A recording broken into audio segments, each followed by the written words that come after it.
Welcome to the Maria Heller Show, the Internet's original podcast. Since the year 2000, always ahead of the curve, always on your side.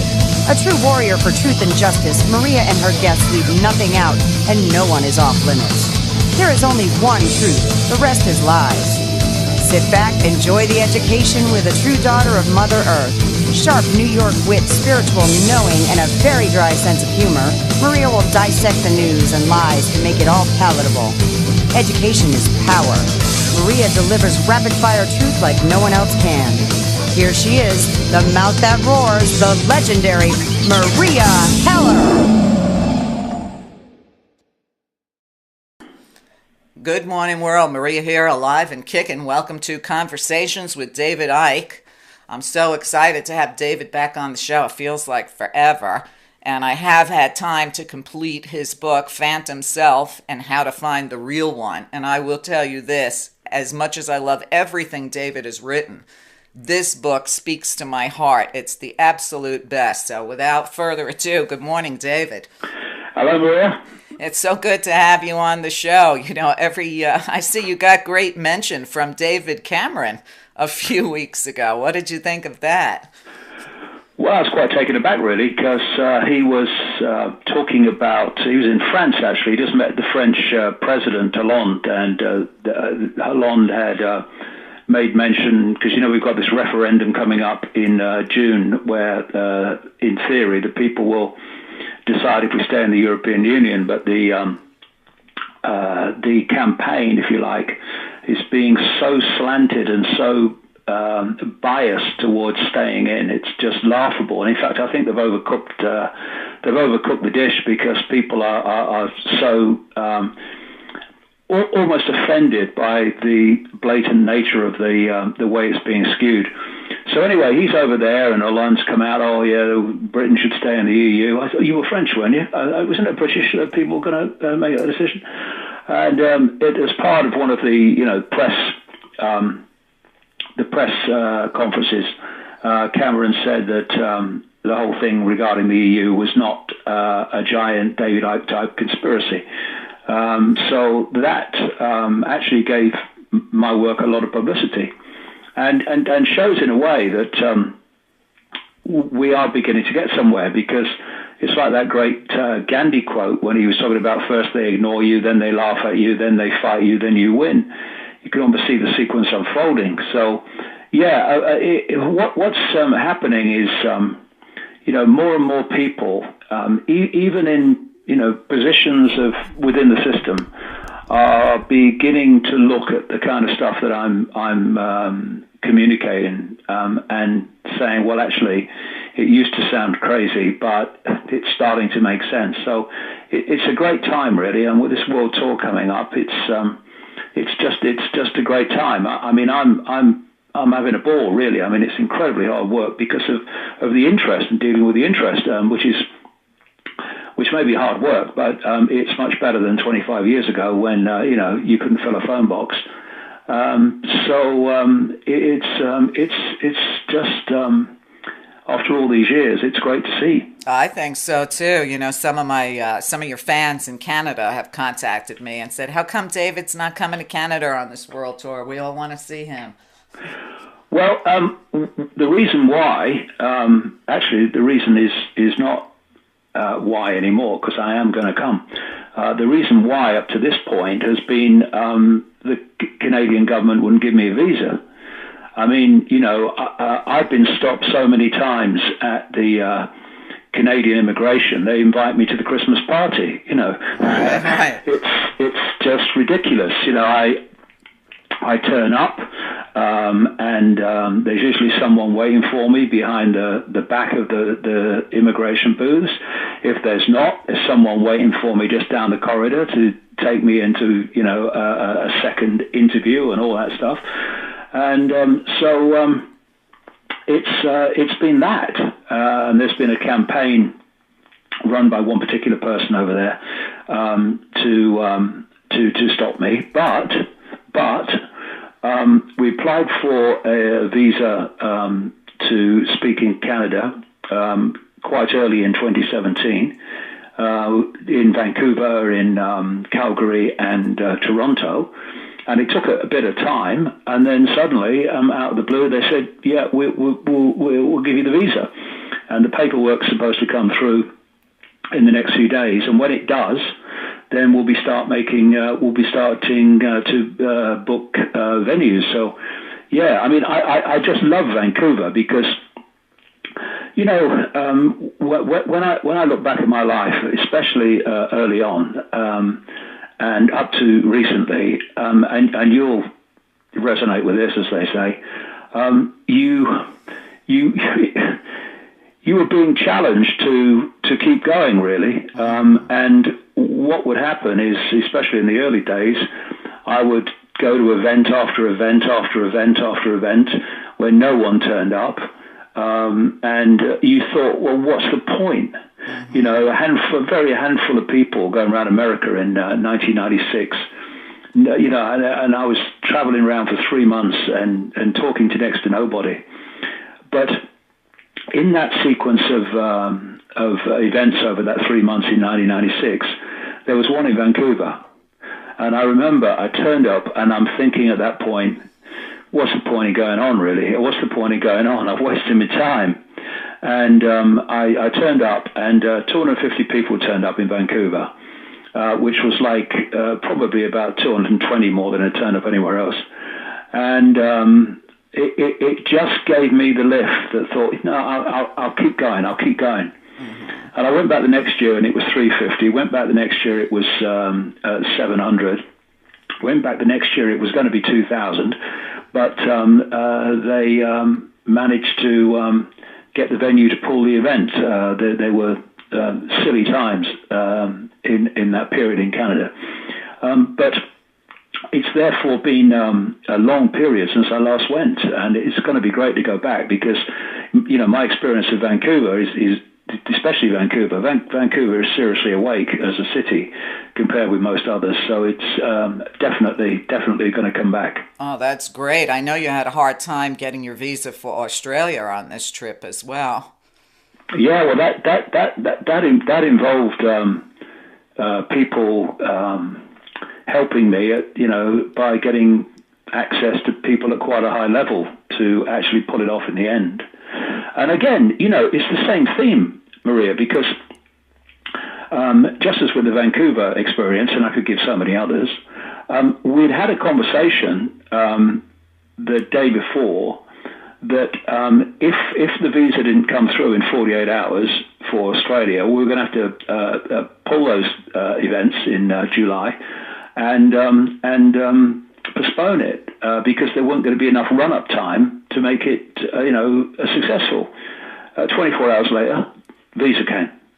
So it's like just when you get to the edge of the cliff, something happens, and I've got so used to it now that I'm getting more and more laid back about it. You know, okay, it looks bleak, but something will turn up, and it does. Does. But it does teach you to trust because you just know that something's going to come up. Whereas in the early days, of course, without this sequence of almost finished but suddenly not, you didn't have that trust. So in so many ways, it's nicer now to do what I do than it's ever been.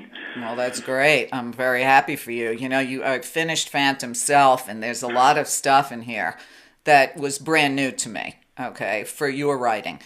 And I was so excited. There's so much in there that I was like, wow, okay.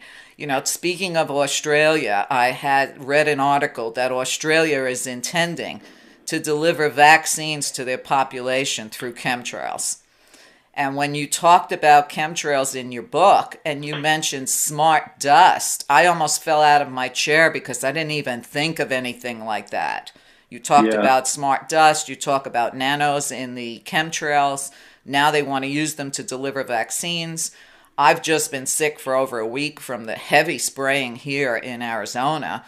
And I never put it together that besides all the other heavy metals that they're spraying on our heads, that they're actually including other dastardly things like smart dust. They're also openly talking about putting vaccines and drugs into food, genetically manipulating them into food, and of course, there's already been developed a drug which they are manipulating. They've genetically engineered into food, which kills sperm. And of course, that is the most colossal population destroyer in terms of new generations. And when you see sperm counts are falling dramatically around the world, and they're putting this drug in, or they've got this drug to put in food that can kill sperm. It's extraordinary, the scale of what's going on. But you're absolutely right. The key thing at this time for people to appreciate is the transhumanist agenda, because I call it in the book transphantomism, because I use the term phantom self to describe the fake self, the belief in self-identity based on name, on race, on religion, on sex, on family background, income bracket, politics, all these things, what I call label consciousness in the book, which create the illusory self, what I call the phantom self. And that's a self-identity with that group of labels that people call me, holds you in five sense reality overwhelmingly. You're filtering reality overwhelmingly through the five senses. And that focus of attention is disconnecting people from an influence, the insight and the intuitive knowing of the greater self, the infinite self, the pure awareness that we actually are. And what that has done is turned the vast majority of people in this world into believing what they see in the mirror is who they are. And there's a video on the internet, you've probably seen it, where they have people throwing a basketball around. Mm-hmm. And at the start of the video, it says something like, count the number of times the ball is thrown, et cetera, et cetera. And people therefore focus, and this is the point, their focus of attention is on the ball. And then at the end of the video, what comes up is, did you see the gorilla? Right. And then they play it back, and while most people don't see the gorilla, even though when they play it back, it's perfectly obvious. The gorilla walks in the middle of the shot, looks around and walks off. But most people don't see it because their focus is on the ball. And that is so symbolic of the way our manipulated focus on the five senses alone, which is where phantom self and the subconscious in the subconscious and the five sense level of self, that's where phantom self forms. And it holds people in a focus that sees only what I can touch, taste, and all the rest of it. What I call transphantomism in the book is the agenda unfolding as we look every day, of taking that disconnection from five sense self, from infinite self, to a whole new level by putting technology in the body, and through that connecting body-mind to what I've been actually writing about for years, a technological sub-reality, which is basically what the main promoters of the transhumanist agenda, like Ray Kurzweil of Google, call the cloud. And these people are now openly saying, like Kurzweil, that by 2030, humans will be connected to the cloud, and the cloud will do their thinking.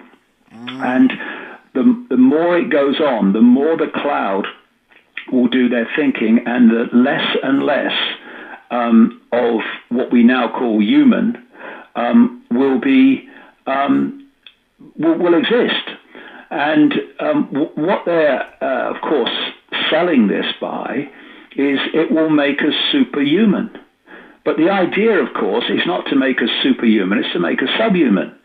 The idea is to connect incarnate awareness through the kit, the technology in the what I call the biological computer, the body, to this cloud. So basically, instead of having infinite awareness as your point of reference in terms of seeing this world for what it is, your point of reference will be the cloud. Crazy. And it's something that is so blatantly unfolding. What they've done is they've used what I call the totalitarian tiptoe to first of all get people addicted to technology. These are the smartphones and all these technologies. So they first of all, and my goodness me, have they done it with so much of the younger generations. They've got people addicted to phones, which you hold. The next stage was what they call wearables. We're seeing that coming in now more and more and more. These are the smart watches. These are the Google Glass. These are the Bluetooth things on the ear, where now we've moved from holding the technology to the technology actually connected to our bodies on the outside. And the next stage is what they call implantables after wearables, and that is getting the technology inside the body. Now, I read an article in Forbes magazine while I was writing Phantom Self, and the article was saying that in the next 3 or 4 years, implantables will become more and more commonplace in the way that smart technology and so-called wearables are now. And the idea is to create a technological sub-reality actually based on the internet. See, we shouldn't forget that the internet, the World Wide Web, all came out of organizations like DARPA, the Pentagon's technological development arm. In fact, DARPA brags, and it's one of the most sinister organizations on earth, brags that it was at the forefront of creating the internet, which of course then became what we call now the World Wide Web. Now, I quote a man, as you know, an insider who was speaking in 1969 in Phantom Self, who was just describing the world that we have today in great detail. And one of the things he said in 1969 was to describe what we now call the World Wide Web and to describe what we now call smart TVs. And how we'd have the internet on the TV, and how TVs will be able to see us in our own room, in our own front rooms, and so these things that appear to spontaneously or randomly come into the public arena are not at all. This high technology. I mean, when you think that this control system that I'm describing depends absolutely for its very existence and possibility on the internet existing and on computerization existing, we're really supposed to believe that just by chance they got so lucky that someone somewhere randomly invented computers and the World Wide Web. I mean, it's nonsensical when you put it together. Of course, and I forget the name of that gentleman that you quoted, but everything he predicted is real. It's all happened, and that was 1969, so it couldn't have just been a guy prediction. called Dr. Richard Day, and he was a Rockefeller insider, and used to be an executive of Planned Parenthood, which of course is a massive Rockefeller organization. And in 1969, he was speaking to a group of pediatricians in Pittsburgh, Pennsylvania. And no one knows why, but he said when he started, I want, can you take no notes and don't have any recordings, because I'm going to tell you how the world's going to change. And he proceeded to give this detailed lecture on what was coming. And his basic thrust was, basically I can tell you because no one can stop it. And what he described in 1969 was just extraordinary when you compare it to what we have now. And of course, 1969 was 20 years after George Orwell's 1984 came out. A couple of decades earlier, or a decade earlier, was Brave New World, Aldous Huxley.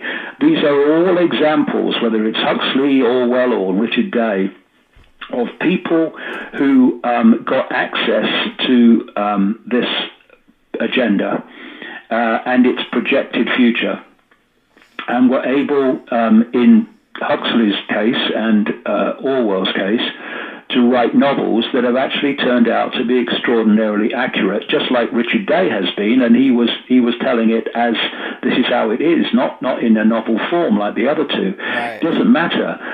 They all have turned out to be correct because they access this agenda, which I've been exposing all these years.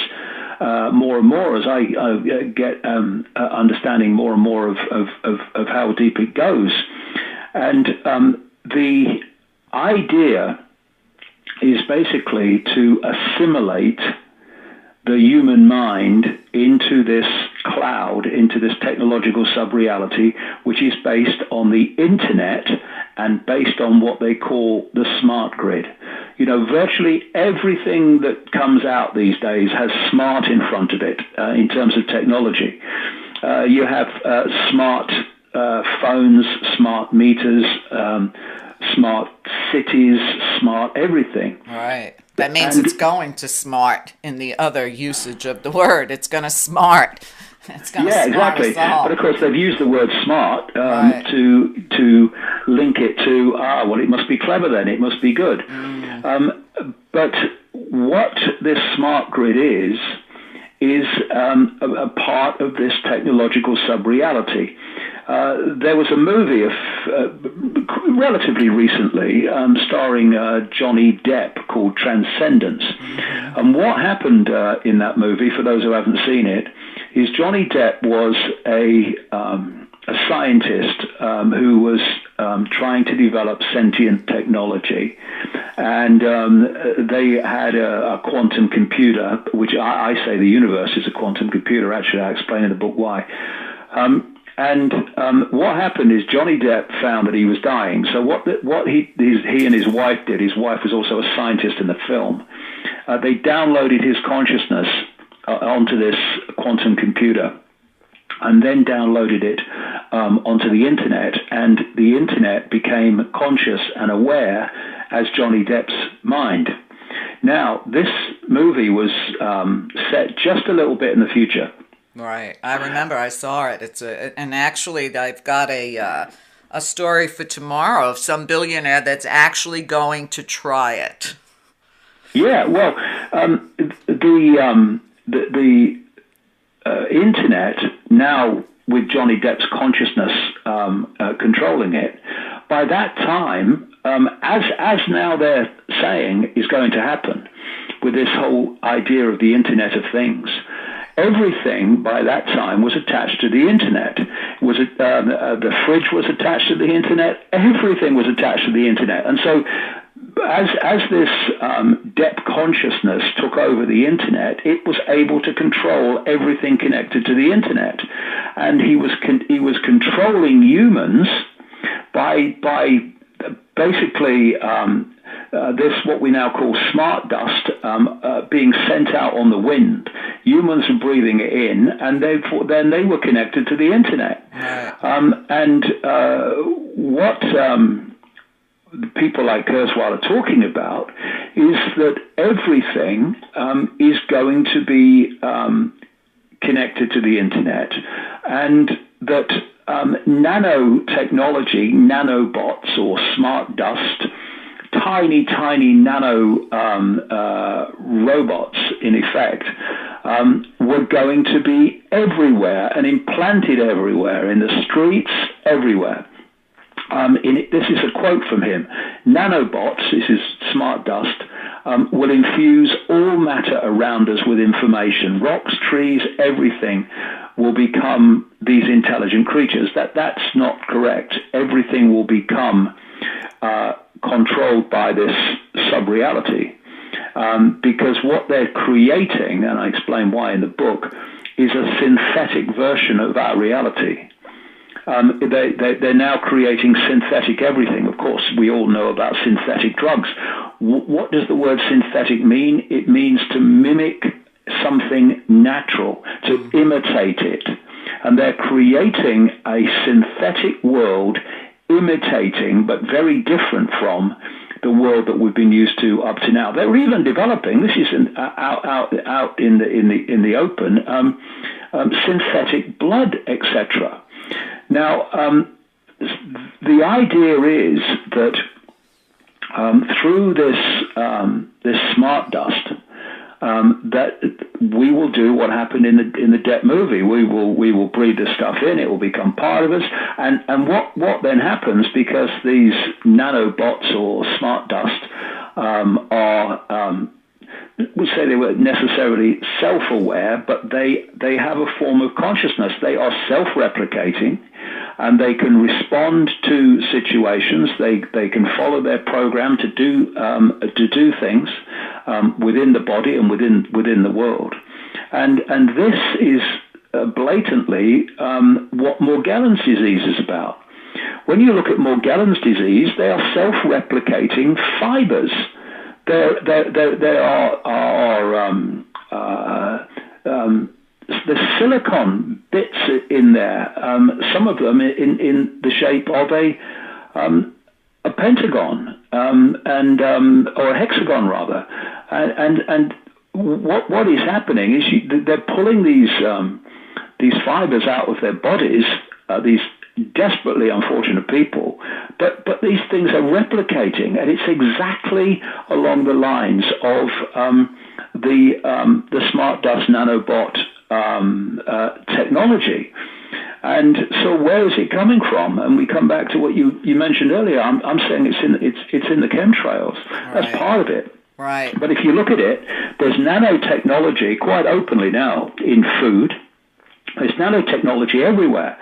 So it's being breathed in from chemtrails, yes, but it's also coming in from other directions. And what they're finding, people who've investigated this in the natural world, is that it's affecting all kinds of life, from trees, plants, everything, in the same way, because it's coming from the sky. Thus, it's bathing everything in this stuff. And this is where they want to go. And what I'm saying is that the force behind all this, which is, I describe it as a self-aware computer virus, and that's far more literal than symbolic when I say that. This is the force behind what's going on. Yeah, and it acts like a virus that infiltrates other systems, just like a computer virus does. So we live in a quantum universe, a quantum computer universe, I would suggest, what people would call a virtual reality, an interactive virtual reality.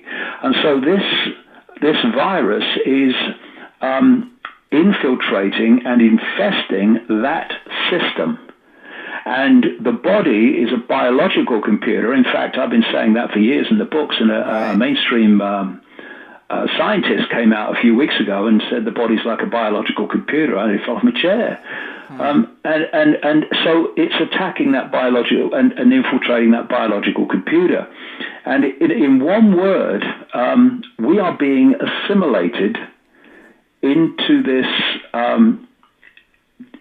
virus, or by this virus. In the same way, one of the analogies I use are the Borg in Star Trek, where they were assimilating target populations. So the Borg were described as a collection of species that have been turned into cybernetic organisms, functioning as drones in a hive mind called the collective or the hive. And the Borg use a process called assimilation to force other species into the collective by violent injection of microscopic machines called nanoprobes. These are the nanobots, the smart dust that people like Kurzweil talk about. And it describes there about a hive mind.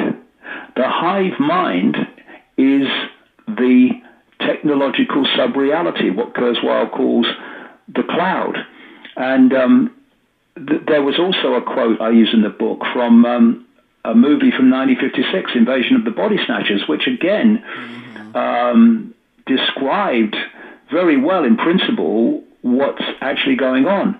Right. Where seeds were drifting through space and came to Earth, and from these seeds came pods, here we go, nanopods, which had the power to reproduce themselves like smart dust in the exact likeness of any form of life. And one of the lines in Invasion of the Body Snatchers was, your new bodies are growing in there. They're taking you over cell for cell, atom for atom. And that is what this smart dust is designed to do. Right. I saw that movie when I was a kid, and I have to tell you, David, it terrified me because deep inside I know it might sound a little crazy, but I kind of knew that was true, Yeah. And it was... I had exactly the same feeling, not with that movie, but with others. Something inside, it touches you.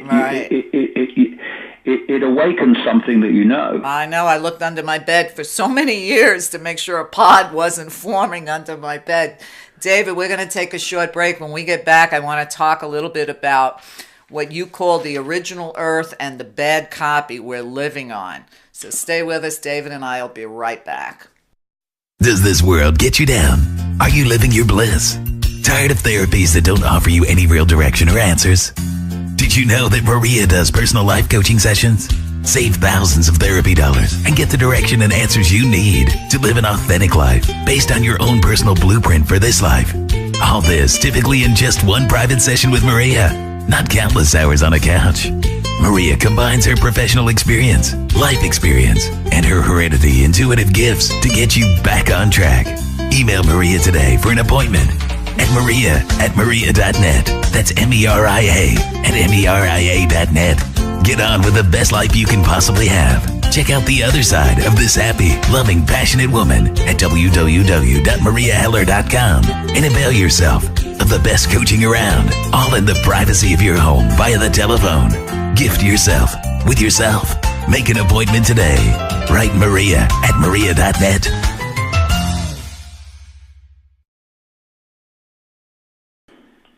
Welcome back. You're listening to myself and David Icke. If you're not aware of David's work, I don't know how that happens, get over to davidicke.com. Make sure you get his latest book, Phantom Self. I mean, we could talk about it for years on the show and never cover everything that's in it. David, when I was a kid, obviously you and I were feeling similar things. When I was a child, I always knew, somehow, intuitively knew, that this Earth wasn't the real Earth. And when people used to say to me, what do you think happens to animals when they go extinct? I said, they go to the better Earth. They're getting off this planet and going to the better Earth. So when I started reading about the high frequency Earth, the original Earth, and the fact that we're living in a bad inverted copy, I almost fell off my chair again. I was like, okay, I'm not the only one that knows this then. Yeah, when you look at, for instance, the material from the Gnostics that was found at Nag Hammadi in Egypt in 1945, these were writings from the Gnostic peoples who were in effect, they manifested as the Cathars, of course, who were taken out by the Catholic Church in southern France, and as those that ran the great or Royal Library at Alexandria, which was light years ahead of the rest of, certainly, the Catholic Church and the religious view of the world around 100 AD, that kind of period, through to 400 AD when they basically destroyed it, they burned and sacked the Royal Library at Alexandria because they wanted to destroy the massive depository of ancient knowledge and ancient wisdom that they held.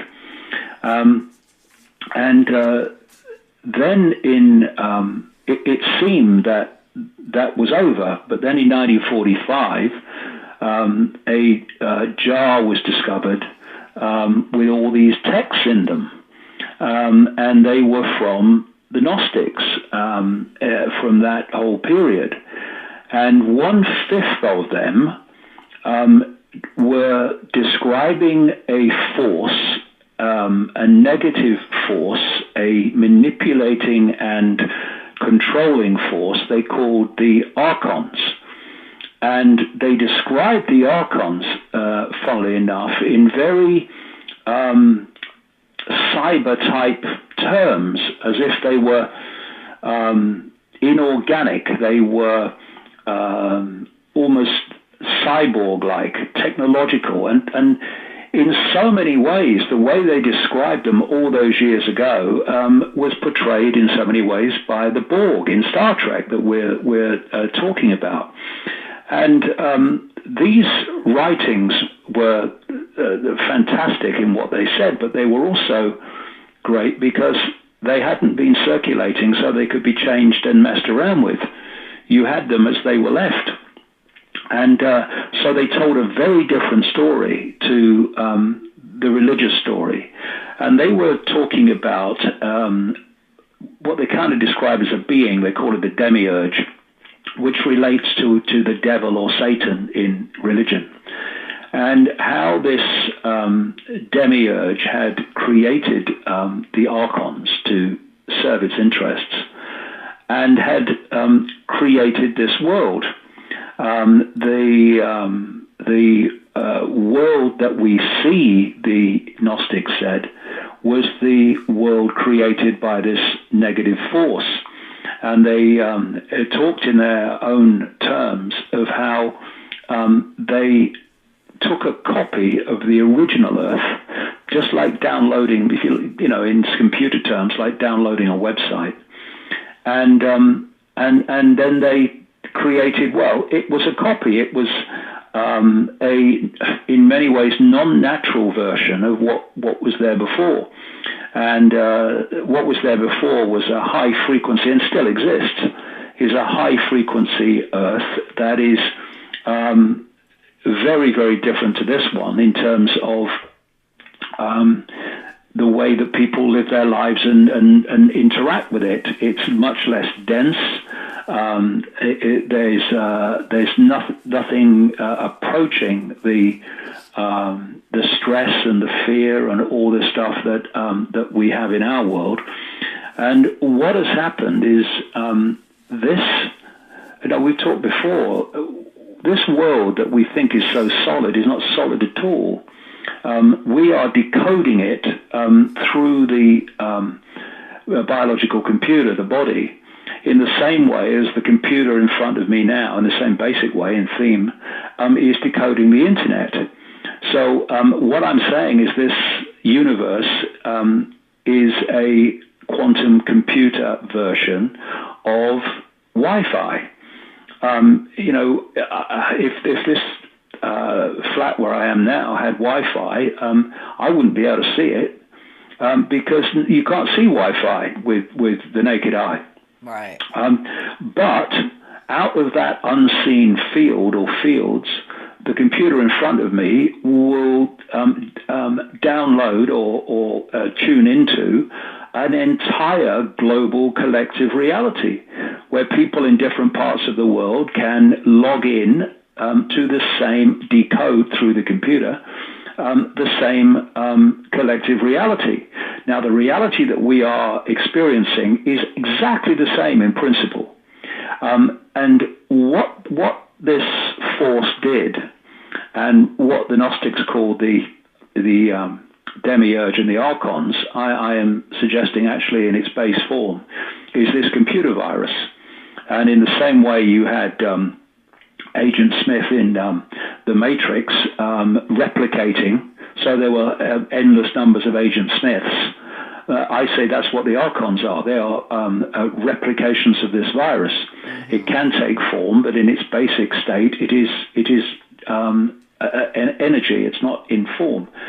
And so what this demiurge archontic force has done was, first of all, to take a copy of the original reality, take a copy of the information fields of the quantum universe, and then, and this is where all the ancient texts and stories around the world talk in a common theme about the manipulation of human genetics, how humans were interbred with the gods and all this stuff. If you break it all down, I strongly suggest that what they were doing was tuning the human form into this fake reality. So we started decoding the fake reality and turning it into a reality we think is real, instead of before, where we were tuning in and decoding a much more high frequency version of this reality, which manifested as a very, very different existence. These are the ancient myths and stories about the golden age and what have you. That earth, that reality still exists, but humanity, because of the genetic manipulation, is no longer tuned to it. And what they did, as I explain in the book, when they took the original copy, it may have been a copy, but it was a copy of something wonderful. But what they did is they lowered the vibration of it, so it became a much denser version of the original. And then, since then, they have set about changing the copy into the world that they want. And because they're a death cult, because they are an inversion of life, evil is live written backwards very appropriately. This force, this computer virus, if you like, it's an inversion of life. Therefore, its focus is death and destruction. It feeds off death and destruction, and it feeds off fear. And I say in the book that there's a very good reason why it feeds off fear, because it is fear. That's what it is. The virus is fear. That's its base state. And all these stories about in different cultures where they talk about this negative force using different names, invariably they talk about how it feeds off fear. The reason it feeds off fear is because it is fear, and thus it's feeding off the frequency that it can absorb. This is why it's created a world and created a structure which is generating maximum fear, maximum depression, maximum anxiety, maximum hatred, all the rest of it, maximum conflict, because it's feeding off that. So we are looking at the world changing into the form that suits this virus. When a computer virus takes over a computer, what does it do? It takes it over. It starts to dictate what the computer does. It possesses the computer, and it feeds off the energy of the computer. That's what it's doing. It makes the computer its energy source. That's what this virus is doing in terms of feeding off humanity and feeding off human energy and feeding off low vibrational human emotion. Now, bringing it all round, this takes us, as I go into in the book in detail, it takes us into the realm of what we do about it. And you see, if you only see the five senses, and most of the alternative media, God bless it for what it's exposing, but most of the alternative media, the vast majority of it, in fact, still sees the world through the five senses. So it can only see five sense solutions. It can only see stockpiling weapons. It can only see fighting the enemy. It can only see things that you can see, touch, and taste as a response to it. Right. But if you hate the enemy, if you stockpile weapons and you want to fight the enemy, you are feeding the virus. Right. This is what we've got to understand. This virus doesn't mind if we have a violent revolution against something we don't like, because it goes, ooh, lunch. We're feeding the virus with the energy of that hatred and that anger and all the rest of it. Well, that's another thing I wanted to ask you. I'm sure from across the pond, our election cycle here must look like total insanity. And the only thing that I can figure out with all the hatred and the fighting and the violence at these rallies and whatnot is that everybody's being mind controlled. I mean, it's got to be. What else could it be that everybody seems to be insane? I mean, what does it look like to you on the other side of the world? From my point of view, it's absolutely classic divide and rule. And if you take that creating polarities to play off against each other, creating division, creating chasms between one side and another. And if you look at that violence recently at the Trump rally, you had the hatred being thrown from the anti-Trump people at the Trump people. You had the hatred being thrown back from the Trump people to the anti-Trump people. And both sides were feeding the virus. This is the point. That both sides are feeding the beast. And so, although it may sound trite, and it may sound, new agey, he'll be wearing a pinny next, and what's he going to do now? It's so weak that it's not.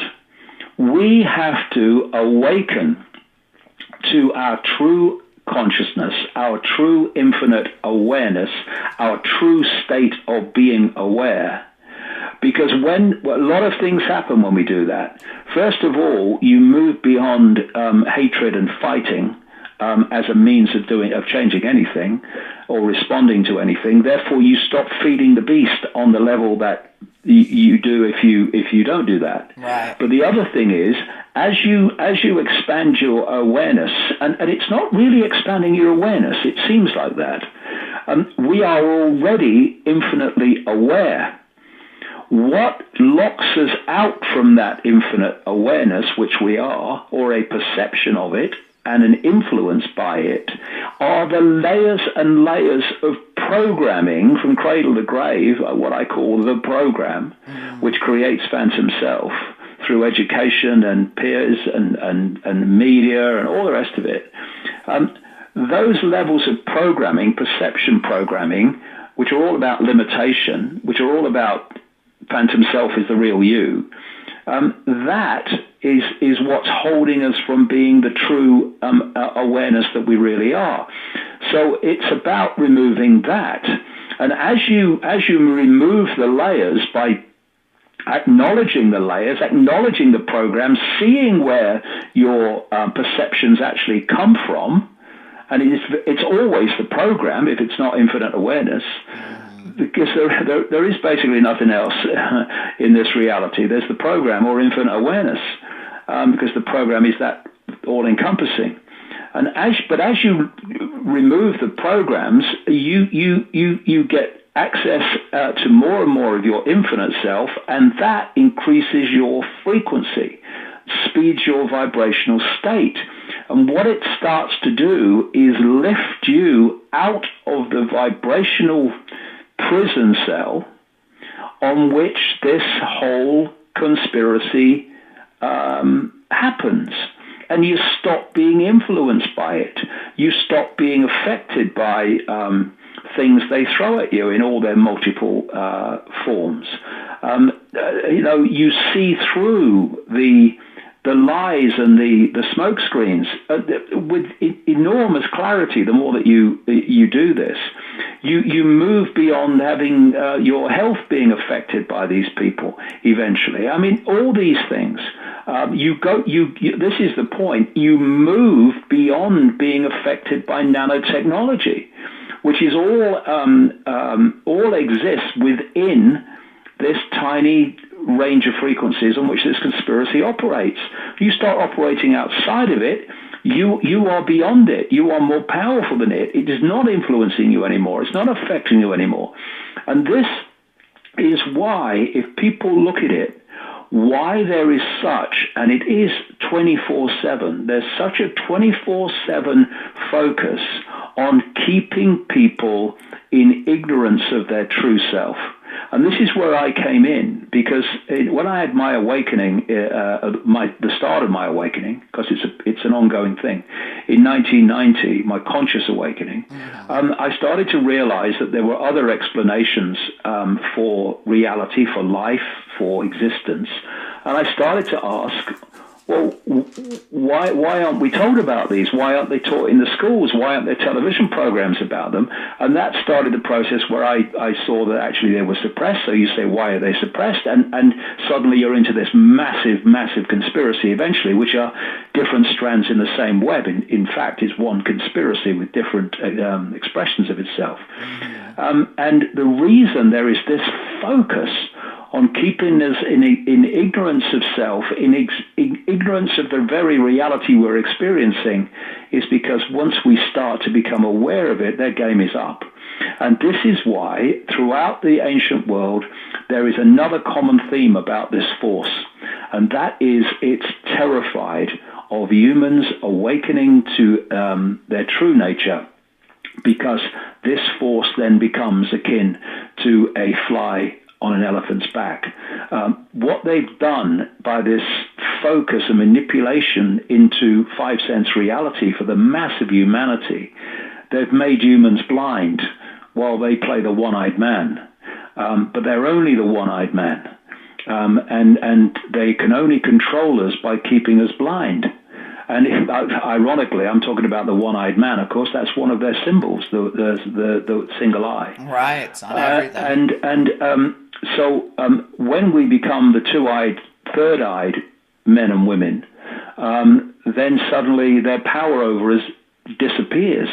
This is why, and dissipates. This is why again they have no problem with people fighting them, people hating them, people being depressed by them, or any of these emotions. They couldn't care less. Right, it's food for them. Because they're feeding the beast when they do that. Exactly. Well, David, I have to tell you, you've really knocked it out of the park with Phantom Self. It's another one of those books I won't be lending anybody. And I'm pretty excited about your tour. We only have about 30 seconds left. When does your tour kick off? Well, it kicks off in London in June, and then I'm going to Australia in July to Perth, Melbourne, Brisbane, and Sydney, then to Auckland. Then in September, I'm going to America, New York, and Los Angeles, and San Francisco, and then I'm going all over Europe, and then having a break at Christmas, and then it all starts again. So where I'm going around the world again to other places that I'm not in 2016, including Canada. So it's a fantastic tour in the sense of its scale, and it's so important now, because I've been saying for years, 2016, 2017, 2018, these are crucial years in deciding where this goes. So we need to give it everything we've got. And so that's why this tour is open-ended. While people want to hear me, I'm going to keep going. Good. Well, nobody can say you're not giving it all you got. That's for sure. David, thanks so much, and we'll talk again soon. Thanks a lot, Meria. Bye. Bye. David Icke, check him out. If you're lucky enough to be in one of those towns where he's showing up, don't miss it. Again, thanks for supporting the show. Yeah, I'm one of the few, obviously, alternative media that David does trust. That's why he's been on the show for 17 years. And I will be back tomorrow with news of Planet of the Apes, where I actually can entertain you and make you laugh at the crazy world we live in. Thanks again for supporting the show. See you guys next time. Thank you for listening and supporting The Meria Show. Tell others what you learned today. Now Knowledge becomes wisdom only when it's shared. Encourage others to subscribe today. www.meria.net. Often imitated, never duplicated. A world of information all in one place. www.meria.net. Always ahead of the curve. Always on your side. Get active or get radioactive. Subscribe today.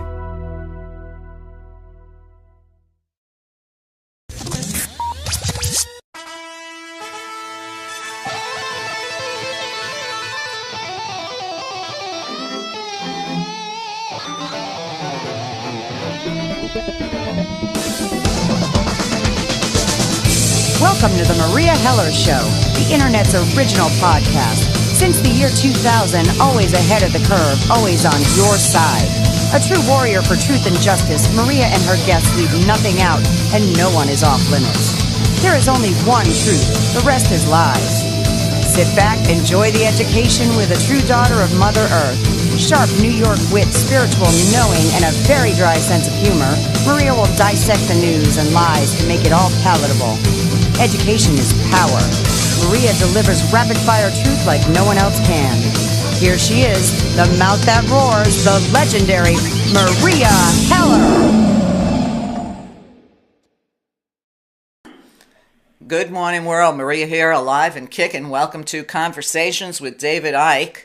I'm so excited to have David back on the show. It feels like forever. And I have had time to complete his book, Phantom Self, and How to Find the Real One. And I will tell you this, as much as I love everything David has written, this book speaks to my heart. It's the absolute best. So without further ado, good morning, David. Resonate with this, as they say. You were being challenged to keep going, really. And what would happen is, especially in the early days, I would go to event after event after event after event where no one turned up. And you thought, well, what's the point? You know, a handful of people going around America in 1996. You know, and I was traveling around for 3 months and talking to next to nobody. But in that sequence of events over that 3 months in 1996, there was one in Vancouver. And I remember I turned up and I'm thinking at that point, what's the point of going on, really? What's the point of going on? I've wasted my time. And I turned up and 250 people turned up in Vancouver, which was like probably about 220 more than had turned up anywhere else. And it just gave me the lift that thought, no, I'll keep going, I'll keep going. And I went back the next year and it was 350. Went back the next year it was 700. Went back the next year it was going to be 2,000. But they managed to get the venue to pull the event. They were silly times. You know, I've been stopped so many times at the Canadian immigration. They invite me to the Christmas party. You know, it's just ridiculous. You know, I turn up, and there's usually someone waiting for me behind the back of the immigration booths. If there's not, there's someone waiting for me just down the corridor to take me into, you know, a second interview and all that stuff. And so it's been that, and there's been a campaign run by one particular person over there to stop me, but we applied for a visa to speak in Canada quite early in 2017, in Vancouver, in Calgary, and Toronto. And it took a bit of time, and then suddenly, out of the blue, they said, "Yeah, we'll give you the visa," and the paperwork's supposed to come through in the next few days. And when it does, then we'll be starting to book venues. So, yeah, I mean, I just love Vancouver because, you know, when I look back at my life, especially early on, and up to recently, we are beginning to get somewhere, because it's like that great Gandhi quote when he was talking about first they ignore you, then they laugh at you, then they fight you, then you win. You can almost see the sequence unfolding. So, Yeah, what's happening is, more and more people, even in positions of within the system, are beginning to look at the kind of stuff that I'm communicating and saying, well, actually, it used to sound crazy, but it's starting to make sense. So it's a great time, really, and with this world tour coming up, it's just a great time. I mean, I'm having a ball, really. I mean, it's incredibly hard work because of the interest and dealing with the interest, which may be hard work, but it's much better than 25 years ago when you couldn't fill a phone box. It's just after all these years, it's great to see. I think so too. Some of your fans in Canada have contacted me and said, "How come David's not coming to Canada on this world tour? We all want to see him." Well, the reason why, actually, the reason is not why anymore, because I am going to come. The reason why up to this point has been the Canadian government wouldn't give me a visa. I mean, David. Hello, Meria. It's so good to have you on the show. I see you got great mention from David Cameron a few weeks ago. What did you think of that?